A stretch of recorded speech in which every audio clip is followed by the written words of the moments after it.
રામ રામ સીતારામ, જય શ્રી કૃષ્ણ, જય માતાજી, જય ગોપાલજી, ઠાકરધણીજી, જલારામજી, જિનેન્દ્રજી, સ્વામિનારાયણ મહાદેવ, હર હર હર મહાદેવ. કેમ છો? મોજમાં? તો વાંધો નહીં મારા બાપુજી, બિલકુલ મોજમાં રહેવાનું, કારણ કે મોજે મોજ ને રોજે રોજ. હવે ગાડી તો મોજ વિખાઈ ગઈ છે, કારણ કે ગઈકાલે તમને વિડીયોમાં કીધું એમ સાંજે આપણે ઘરે આવ્યા મોડેકથી, છતાં પણ રોડ ઉપર એટલી લૂ હતી ને કે એની વાત તમે ના પૂછો. કે ભાઈ લૂ મને લાગે ચોક્કસથી લાગી જ ગયેલી છે, કારણ કે પેટમાં એવા લોચાવો રહે ને એવું થાય છે ને, વોમિટી નથી થતી ને કાંઈ નહીં, અને એમ જ થયા રાખે કે આમ ખબર નથી પડતી, એમ જ થયા રાખે કે હું આવું એટલે રાખે. પણ બીજું તો શું કરવું હવે, આપણે એનો ઉપાય પણ કર્યો છે પણ હવે નથી મેળ પડતો. હવે કંઈક મેં કીધું ગોળવાળું પાણી પી લઉં અત્યારના પોરમાં, તો કંઈક થોડીક રાહત થઈ જાય તો સારી વાત છે. નહીતર પછી હવે ઓલો થમ્સઅપ બમ્સઅપ મારી દેવું, જો ઓળકાર આવી જાય ને તોય કંઈક થોડીક મજા આવી જાય એવું થઈ જાય. આમ પેટમાં છે ને હવે એમ થાય કે જે ભૈરું છે ને બધું નીકળી જાય ને એકવાર, એટલે પેટમાં હાવ શાંતિ થઈ જાય. પણ હવે જોઈએ છીએ કે શું થાય છે ને. બાકી તો સવારમાં જો અમારે ચા પાણી નાસ્તાની તૈયારી તો ડેઈલીની જેમ થઈ જ ગઈ છે, પણ આજે નાસ્તામાં થોડુંક અલગ છે રોટલીના બટકા. જય શ્રી કૃષ્ણ. જય શ્રી કૃષ્ણ. બાકી આપણો અહીંયા ચા રેડી થઈ ગયો છે, એટલે હવે આપણે તો ખાલી ચા જ પીવાનો છે, બટકા ખાવા નથી, કારણ કે ખાવાની કાંઈ ઈચ્છા થતી જ નથી મને. હવે સાંજે આમ જોઈએ ને તો ખાલી 3 રોટલી મેં ખાધી હતી, આમ ભૂખ લાગી હતી પણ ખાઈ નહોતું હગાતું. હવે જે લોકોને લૂ લાગી હશે, એટલે હશે મીન્સ કે જે લોકો આવી રીતના સ્ટ્રોકનો શિકાર બન્યા હોય અને એમના સિમ્ટમ્સ શું શું છે એ મને તમારે નીચે કમેન્ટ બોક્સમાં કમેન્ટ કરીને જણાવજો, અને એમને નિવારવા માટે તમે લોકોએ શું શું કર્યું એ પણ જણાવજો. એટલે જેથી કરીને ભવિષ્યમાં જો કદાચ આ હજી તો ઉનાળોની શરૂઆત જ છે, આવો પ્રોબ્લેમ થાય તો તરત મારે એ વસ્તુ હું એના ઉપર અમલ કરી શકું ને બસ આ બચી શકું. બાકી હવે તો ખબર પડી ગઈ કે આમાં ઢાંકી ઢૂકીને રહેવાય. સાંજનો સમય હોય ને તોય મને એમ કે હવે સાંજ દી આથમી ગયો હોય, 6:30 પોણા 7 જેવો સમય થઈ ગયો તો એટલે કીધું કંઈ વાંધો નહીં આવે, એટલે મેં કીધું હાલો હાઈકે જાય એમનો. પણ રૂમાલ કે એવું કાંઈ મેં બાંધ્યું નહોતું, એટલે સેફટી મેં મારી નહોતી રાખી. તમારામાંથી ઘણા બધા લોકો કહે કે ભાઈ ધવલભાઈ તમે તમારી સેફટી રાખો, તો એ વાત સાચી છે ને. આજે હવે મને સમજાય છે ભૂલ મારી, તો હવે ધ્યાન રાખીશું. અને કીધું એમ કે તમને લોકોને ખ્યાલ હોય તો મને ચોક્કસથી કમેન્ટ કરીને જણાવજો. હેલો ગાઈસ, તૈયાર છો ને તમે લોકો મારી નવી લિપસ્ટિકના કલેક્શનને જોવા માટે? તો મામા અર્થે 2024માં એટલે કે હમણાં થોડા ટાઈમ પહેલા જ 9 શેડ નવા લોન્ચ કર્યા છે, અને આ 9 શેડ ક્રીમી મેટ લિપસ્ટિક છે, અને આ ટોટલી 9 શેડ આપણી ઇન્ડિયન સ્કિન ટોનને સૂટ થાય વાળા છે, એટલે કે આપણી સ્કિનને સૂટ થાય એ રીતના છે. અને તમને બધાને ખબર જ છે કે મામા અર્થ એક ઇન્ડિયન બ્રાન્ડ છે, અને એમાં કોઈ પણ જાતના હાર્મફુલ કેમિકલનો ઉપયોગ નથી થતો, એટલે કે આપણે ડેઈલી યુઝ કરી શકીએ એવી રીતની હોય છે મામા અર્થની કોઈ બી પ્રોડક્ટ તમે લઈએ. હા, આમ તો ઘણી બધી લિપસ્ટિક ક્રીમી મેટ લિપસ્ટિક બજારમાં મળે છે, પણ એમાં મોટામાં મોટો પ્રશ્ન એ થાય કે ઉનાળામાં આપણે અત્યારની સિઝનમાં જ્યારે એ લિપસ્ટિક લગાવીએ ત્યારે થોડો ટાઈમ થાય તો એ ડ્રાય થઈ જાય. પણ મામા અર્થની જે આ નવી લોન્ચ કરેલી લિપસ્ટિક છે એમાં એ પ્રશ્ન નથી થતો, અને એકદમ મોઇસ્ચર મેટ રહે છે આપણા હોઠ. અને મામા અર્થની આ લિપસ્ટિક મુરમુરે બટર અને વિટામિન ઈ થી બનાવવામાં આવેલી છે, એટલે કે જે તમારા હોઠને સુકાતા અટકાવે છે અને તમારા હોઠ પર લોંગ સ્ટે સુધી સ્ટે કરે છે. તો ચાલો હવે હું એક પછી એક બધા સેટ તમારા લોકો જોડે શેર કરું. અને જેમનો પહેલો સેટ છે 01 રૂબી ક્રશ, જે હું એપ્લાય કરીને જ બતાવીશ.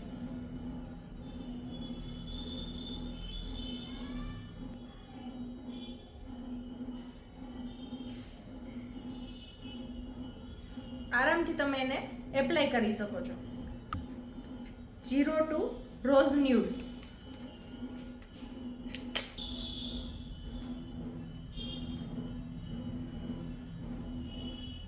જો છે 03 પિંક રોઝ,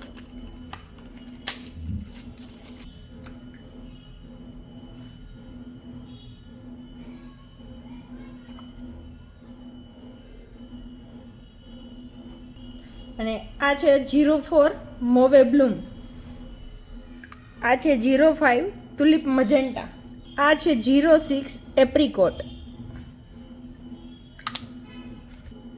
આ છે 07 પિલ્લો ન્યૂડ,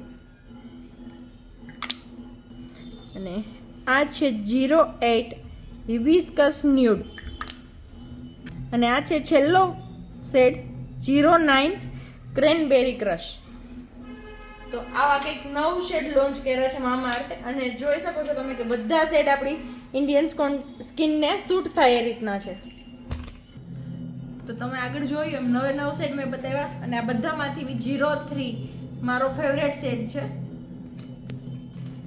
તો તમે લોકો આ લિપસ્ટિક ટ્રાય કરવા માંગતા હોય કે ખરીદવા માંગતા હોય તો હું નીચે ડિસ્ક્રિપ્શનમાં લિંક આપી દઈશ. અને એ સિવાય આ લિપસ્ટિક તમને ઓનલાઈન એપ પર પણ મળી જશે અને ઓફલાઈન એટલે કે મામા અર્થે એક પોતાની બ્રાન્ચ લોન્ચ કરી છે એમના પર પણ મળી જશે. અને ઓનલાઈન પર મામા અર્થની કોઈ પણ પ્રોડક્ટ તમને purple.com, ફ્લિપકાર્ટ, એમેઝોન, નાયકા જેવી એપ્લિકેશન છે એમના પર આસાનીથી મળી રહે છે.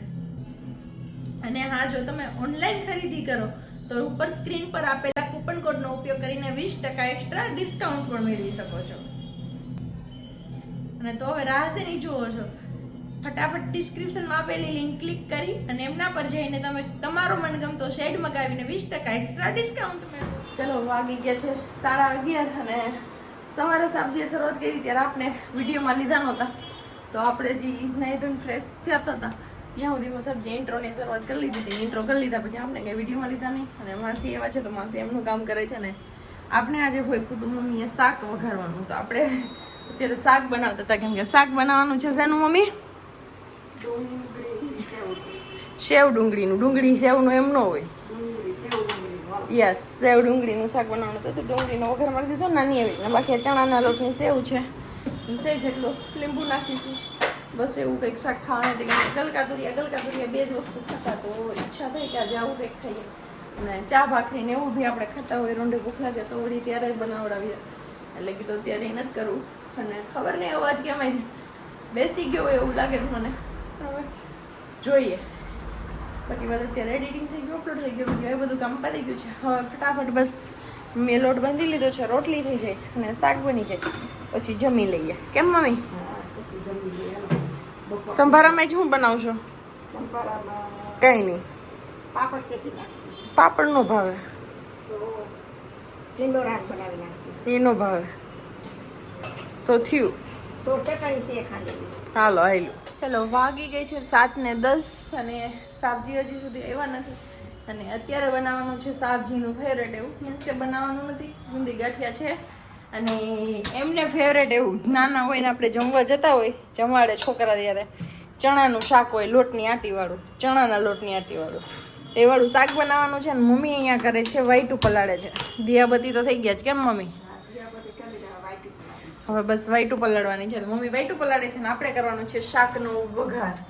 લસણવાળી ચટણી નાખીને જે આપણે લોટવાળું શાક કરતા હોય ને ચણાના લોટની સેજ એવી આટી નાખીને લીંબુ બધું નાખીને ખાટું મીઠું ટેસ્ટવાળું એવું. તો સાબની આજે ઈચ્છા હતી કે મારે ગુંદી ગાંઠિયા ચણાનું શાક ખાવું છે, રોટલી મારે ખાવી નથી. તેમના માટે રોટલી નથી બનાવી, મારી અને મમ્મીની બનાવી છે. મારે રોટલીના બટકા વઘારવાના છે, મમ્મીને શાક રોટલી ખાવાનું છે ને ધવલને ગુંદી ગાંઠિયા ચણાનું શાક. તો 3 જણ છીએ ઘરમાં, ત્રણેયનું અલગ અલગ જમવાનું છે આજ તો. કેમ મમ્મી? બધાનું નોખું નોખું છે. કાંઈ વાંધો નહીં, ચલો ફટાફટ આપણે શાક વઘારી લઈએ પછી હવે મળીએ સીધા. સબ્જી આવી જાય પછી જ, કેમ કે સવારનું મેં કંઈ કન્ટિન્યુ કર્યું નથી. બપોરે જમવાની રસોઈ બનાવતી હતી ત્યારે મળી હતી, પછી સીધા પાછા અત્યારે સાંજની રસોઈમાં મળ્યા છીએ. ચલો, આપણું શાક તો બની ગયું છે અને હવે આવી ગઈ છીએ અહીંયા આપણે જગ્યા પર. મમ્મી જાય છે વાઈટું મૂકવા માટે. અને આવતીકાલે છે રામનવમી, એટલે કે જે દિવસે તમને વિડીયો મળશે તે દિવસે રામનવમી હશે. પણ રામનવમીનો વિડીયો તો તમને બીજા દિવસે મળશે. તો મારા તરફથી અને ધવલ તરફથી અને મારા પૂરા પરિવાર તરફથી તમને બધાને હેપી રામનવમી. છે 7:45 ને બસ હજી આપણે ઘરે આવીને નાયા ધોયા ને એવું બધું કર્યું છે. પણ આજે બાપલિયા ગરમીએ રેકોર્ડ બ્રેક કર્યું છે ભાઈ. બપોરે તો આમ કહીએ તો કાયદેસરના આગના ગોળા જ વરસતા હતા.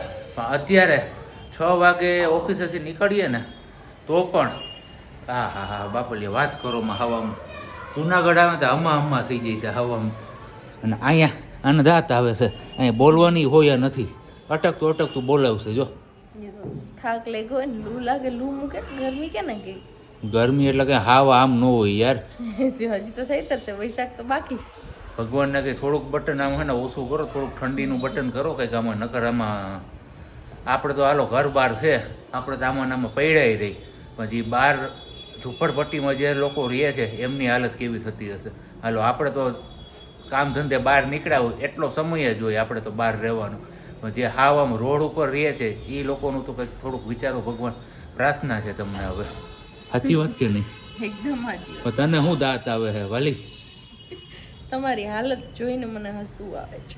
અરે હું તો અત્યારે આવીને હે ને 15-20 મિનિટ આમ પાણીમાં હે ને આમ ડબલા પછી ડબલા નાખ્યા જ રાખ્યો તોય મેળ નથી પડતો. તોય આમ છે ને અહીંયા હોલમાં આવીએ ને ત્યાં પાછું હતું એવું ને એવું. થોડોક રૂમ અમારો ઠંડો હોય પણ આ બાજુ હોલમાં આવીએ ને એટલે પાછું હતું ને એવું થઈ જાય છે ગરમ વાતાવરણ. હવે ખબર નહીં ભાઈ શું કરવાના થયા છે ઈશ્વર આમાં. તો હવે ઈશ્વર ઈચ્છા બળવા ને ભાઈ, બીજું તો શું કરવું? એમાં કઈ એવું કઈ કરવાનું ન હોય. ઈશ્વરને ઉનાળો આવ્યો, શિયાળો આવ્યો તો મજા આવી હતી, તો ટાઈઢું પડતી હતી તઈ રાયડું નાખતા થતો. ઋતુ તો ઋતુ યાર બધું માપમાં હોય તો સારું લાગે. કોઈ પણ નો ઓવરડોઝ સારો ન હોય. ઓવરડોઝ ક્યાં ભગવાન આપે છે? આ ઓવરડોઝ જ ને 42, 43, 45 એ પુગાડી દે. એ હું ઓવરડોઝ નહીં તો હું? માણાની કેપેસિટી કેટલી તાપ સહન કરવાની એ તમે નીચે કમેન્ટ બોક્સમાં કમેન્ટ કરીને જણાવજો. અને આજની કોમેન્ટમાં રિપ્લાય કરવાના છે. જમી લઈએ પેલા, પછી રિપ્લાય કરી દઈએ. ધવલનો સમાનાર્થી શબ્દ શું થાય? ધવલનો સમાનાર્થી શબ્દ શું થાય? તેનો સાચો જવાબ હતો સફેદ, એટલે કે વ્હાઈટ. ભલે હું કાળો રહ્યો પણ એનો સમાનાર્થી શ્વેત થાય. હા, એમનો અર્થ બીજો શ્વેત થાય. પણ હવે જમી લઈએ પેલા, પછી નિરાતે પાછા મળીએ અને ત્યારે આપણે ગપશપ કરીએ થોડી ઘણી. અને જમવામાં પણ આ છે ને હાવ સાદું છે. ગુંદી ગાંઠિયા ચણાનું શાક. તે દિવસની ઈચ્છા હતી પણ હવે આમાં જોઈએ ખવાય તો ખવાવું, નકર થયું બાકી. કારણ કે આમાં લોજ જાય છે પેટમાં. ગમે એટલું શરીર પેક કરો ને તમે તોય વાત પૂછોમાં એની. પંજરી મગાવી હતી, પંજરી યાર આપણે સાબજીએ ગુંદી ગાંઠિયા મગાવ્યા. કેમ કે પંજરી લેવા આવવાના હતા તો કે ઓલા તો થોડા હોય, લાવ્યા હોય કે ઓલા થોડી ઢાબો દઈને ખવાય ને. પંજરી વાળા એરા પાછા મગાવ્યા હતા. આપણે તો સરકડિયા મહારાજની પ્રસાદી આવી ગઈ છે આપણી ઘરે. તમે લોકો વર્ચ્યુઅલી પ્રસાદી લઈ શકો છો. બાકી આ તો રોટલીના વડકા છે. એ તો અમારે સવાર બપોર ત્રણેય ટાણા એક જ હાલતું હોય. બરોબર ને? એકદમ બરોબર. હાલો તો હવે પેલા વારું પાણી કરી લઈએ ને પછી જવાબ આપીએ આપણે. ત્યાં થોડીક એનર્જી પણ આવી જાય આપણા શરીરમાં. હું આવું ખાવું તો જો આવું ચણા ગુંદી ને ગાંઠિયા આવ્યું બાળપણ યાદ આમાં કે હજી ન આવ્યું? બોઇલમાં પેટ ભરીને ખાઈ લેવા દે પેલા એમ. હે કાંઈ વાંધો નહીં. આપણે છે બટકા વઘારેલા રોટલીના. મમ્મીને છે શાક ને રોટલી. કેમ મમ્મી? મમ્મીએ રોટલી બનાવી નહીં. આવી જાઓ વ્યારા પાણી કરવા માટે. ખવાઈ પીવાઈ ગયું અને બસ હવે આરામ કરીએ છીએ. આરામમાં મારા બાપલી હોય બાપા રે. પંખો ગરમ લૂજ ફેંકે છે. નીચે કઈ જરાય ઠંડક નથી રહેતી અમારે અહીંયા. અમારે હે ને આજુબાજુ વડે હેરાન ત્રસ્ત થઈ ગયા છે. આવું આમ કહીએ ને તો. અને એક બાજુ અમારા બા હે ને આ શેકીને હીટ વધારે છે ઘરમાં રહેતી. હાસી વાત કે નહીં? હે હાલો તો હવે થઈ જાવ શરૂઆત આપણે. બીજું તો શું? કાંઈ વાંધો નહીં. ધવલનો અર્થ શું થાય એ પ્રશ્ન હતો આપણો, કે ધવલનો બીજો સમાનાર્થી અર્થ શું થાય? ધવલનો અર્થ થાય શ્વેત, સફેદ જે કયો એ. અને આજ રિવર્સમાંથી નામ લઈએ. લાસ્ટ કોમેન્ટ જે હમણાં આવી છે 36 સેકન્ડ પહેલા, મીનાક્ષીબેન લુહાર. પછી છે દમયંતીબેન સોની. પછી ચંદ્રિકાબેન ગજેરા. પછી ગોતવું પડે, વાર લાગે ને જરાક. વાંચ ને વાલી, તારે ઘરે બેઠા વાંચવાનું જ કામ કરવાનું છે. આવું ના હાલે. બરોબર છે ને? સાચી વાત ને? આમ આવી જાય ને તો મજો પડી જાય, પણ એમ આવતું જ નથી. હાવ ઉષા ચુડાસમા. પછી શિલ્પાબેન પટેલ. પછી પણ નામ તો આવું છે ને આમાં. નામ તો આવું. વૈશાલી બોખીરિયા ઓડેદરા મીન્સ કે મેર. પછી ધીરજભાઈ. પછી પછી કરીને થાકી ગયો. પણ મારે વાલી જવાબ નથી દઈ શકતી. બોલો ઈલા નારી. પણ એમાં નામ ન હોય તો શું કરું? બીજી બધી કોમેન્ટ કરી તો મારી રીડ કરી દેવી. ક્યાં ઈલા નારી? એમાં જો એક કમેન્ટ મેં અત્યારે વાળા વિવેક. હા, ઈ વાળા વિવેક.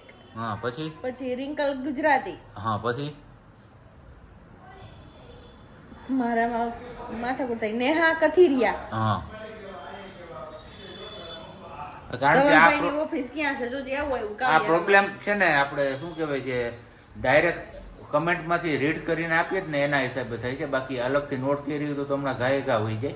પણ કઈ વાંધો નહીં, આજના દિવસ માટે આટલી એમ કે કમેન્ટ માંગુ રાખીએ છીએ. કિયા હે એમ કે માંગુ કિયા ઓકે ઓકે પછી શૈલેષ સાંગાણી પછી અહીંયા પૂરું હાલો ઓકે સાહિલ સાંગાણી સાહિલ સાંગાણી અમારે આવું છે ભાઈ.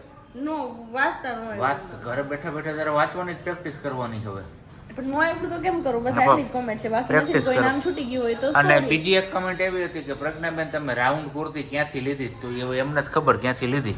મ્યંત્રામાંથી મ્યાન્ત્રા મ્યાંત્રા ઓકે તો ચલો આજનો આપણે આ જવાબ તો તમને બધાને કહી દીધું. કમેન્ટ્સમાં જે લોકોએ આન્સર આપ્યો તો એમના નામ પણ આપણે લઈ લીધા. ને હવે વિડીયોનો કરીએ છીએ અહીંયાથી એન્ડ, કારણ કે હવે તમારો ભાઈ થાકી ગયો છે અને હવે એને લાગે છે કે હોવું પડે એવું છે, નહીતર એને સવારે એકી બેકી થવાના હે ટાંગા એવી હાલત થઈ સવારે ગઈ. તો રજા છે, રામનવમી છે, તમને જે દિવસે આ વિડીયો મળવાનો છે તે દિવસે અને મેં ઓલરેડી કહી દીધું છે મારા તરફથી તમને વિશેષ આપી દીધી છે. હવે સાબજી વિશેષ આપી દે ને બાકી બધું આપણે વિશેષ આવતીકાલે રામનવમીના દિવસે જ.